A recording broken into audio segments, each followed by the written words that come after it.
Ayan, so hello, welcome to Glenn's Vlog ulit, no?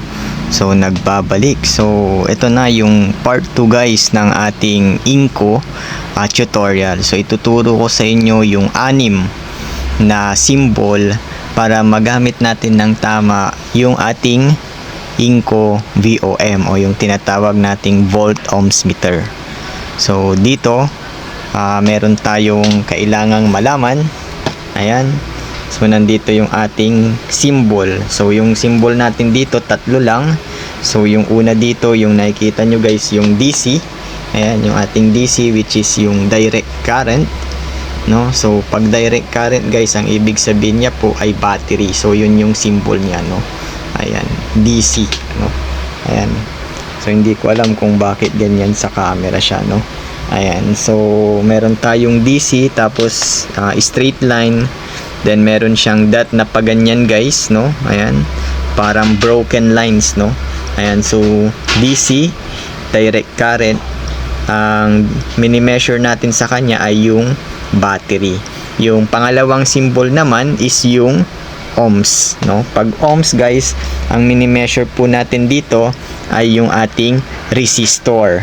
Then yung pangatlo naman is yung ating continuity, no? Pag sinabi nating continuity, ang pwede nating i-measure dito guys is yung fuse. Ayan, at the same time yung switch, and then yung mga madaming wire. So paano yun gamitin guys? So kailangan natin guys na ilalagay mo yung continuity o i-align mo doon sa VOM, no? And then kailangan tutunog siya guys. Then lagi din nating tandaan yung tinatawag nating RBR, no? Pag sinabi nating RBR is yung red, black, red.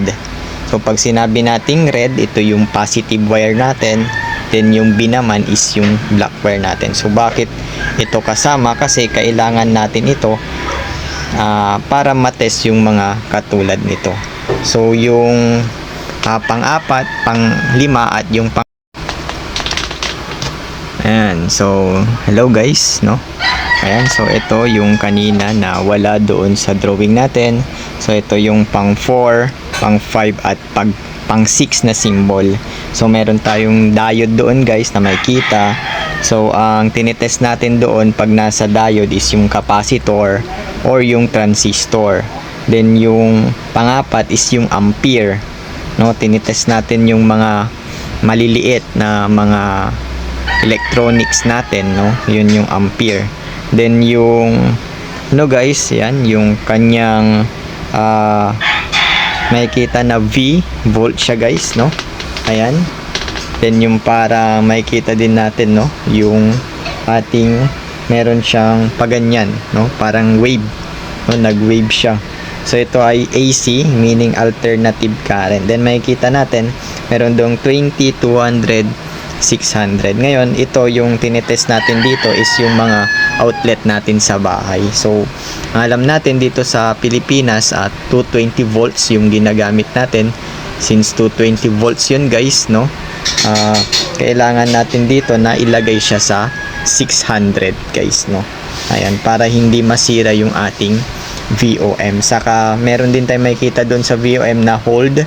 Yan, yung hold ay para ma-hold o ma-pose yung nakuha na value doon sa VOM natin guys, no. Ayan.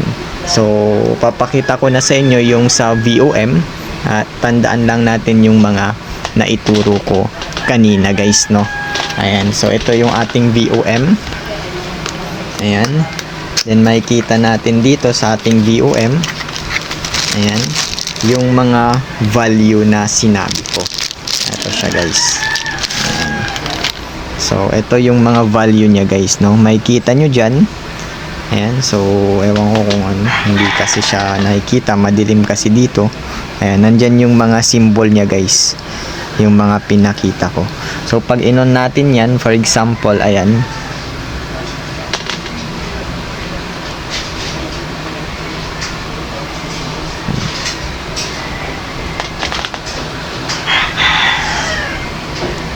ayan, so makikita natin dito, ito siya. Ayan, medyo luminaw na siya, no.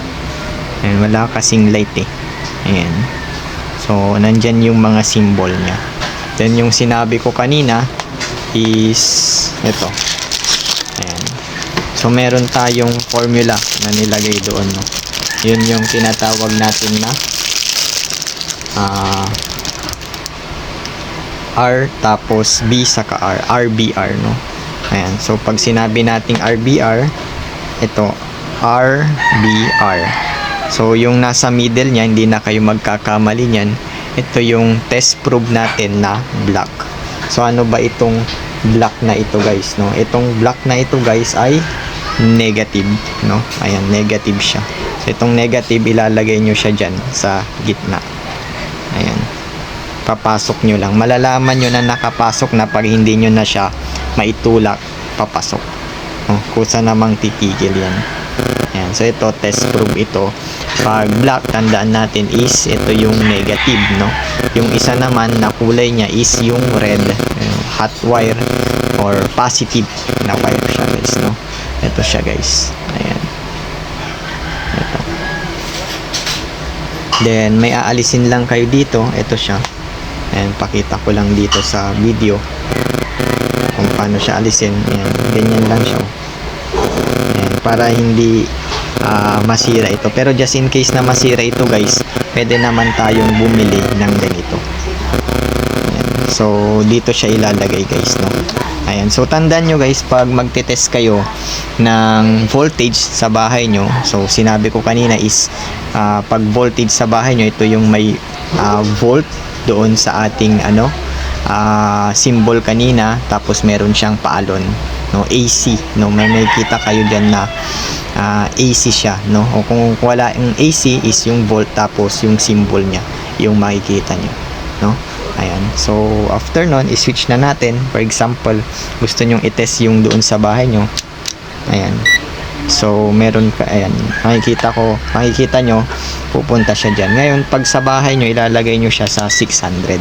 Bakit 600, guys? Kasi nga, 220 volts yun. Kung nilagay nyo to sa 200, so lalagpas pa siya doon. Kaya, possible baka masira yun. Para hindi masira, i-higher nyo siya. Ilalagay nyo siya sa 600. Then, pag gusto nyo naman yung continuity, guys, ito. Ayan. Continuity. Ito yung pag may mga sira kayo sa bahay, no? Ilalagay nyo lang sa continuity. Then, gaganito nyo siya. Pag nag-beep siya ng ganun, guys, meaning good yung wire nun, guys, no? Ayan. Then, meron kayong makikita dito na ayan, yung pinaka kailangan natin yung sa battery naman. Sa battery, minsan 12 volts lang yon yung inaano natin. So, ilalagay nyo lang siya sa 20. So, dito, guys, hindi nyo siya matitest ng maramihan. So, pang-isahan lang siya. Sa pag-battery, dapat nakalagay din yung inyong VOM doon sa mismong symbol ng pang-battery, guys, no? Ayan. Which is yung DC natin, yung direct current natin. Pag sa bahay naman, AC, yung tandaan nyo lang, no? Yung mga symbol na yun. Kasi yun yung mahalaga. Actually, 6 lang naman siya. Kaya madali nyo siyang ma-memorize, guys, no? Ayan. So, ganun lang siya gamitin yung ating VOM. Hindi ko siya maipakita sa inyo kasi wala ako ditong mga pwedeng itest. Kasi kung sakaling aalisin ko pa yung battery ng motor ko, matagal pa yon, di ba? Ayan. Saka ang layunin lang naman nito maipakita ko, no, yung mga symbol at yung kanyang gamit, guys, no. So, maraming salamat sa panonood ng video na ito. Bye-bye. Kung nagustuhan mo ang video na ito, baka pwede naman i-like at share mo at hit na din ang notification bell para lagi kang updated sa mga bago nating video. Salamat.